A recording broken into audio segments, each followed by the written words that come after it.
चोलिया कौआ लेके भागल भागल।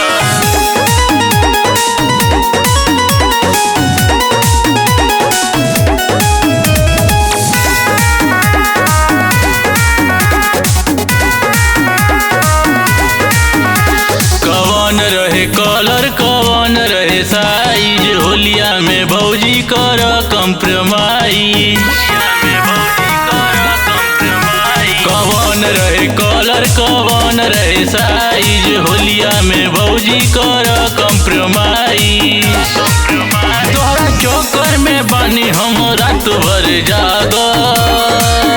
असो होलिया में चोलिया कौआ लेके भागल की असो होलिया में चोलिया कौआ लेके भागल।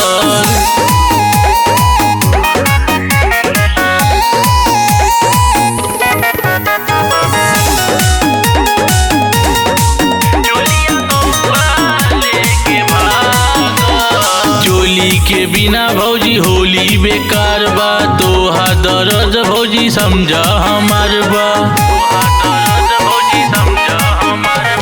चोली के बिना भौजी होली बेकार बा, तोहा दर्द भौजी समझा हमार बा।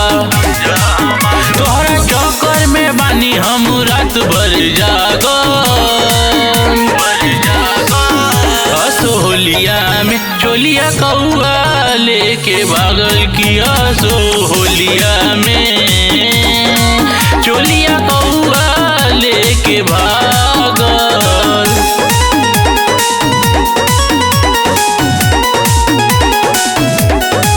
चोलिया कौआ लेके भागल।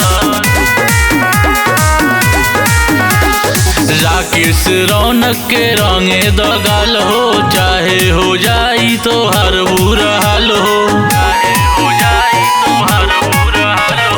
राकेश रौनक के रंगे दगाल हो, चाहे हो जाई तो हर बुरा हाल हो।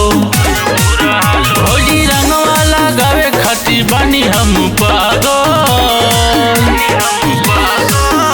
असो होलिया में चोलिया कौआ लेके भागल की असो होलिया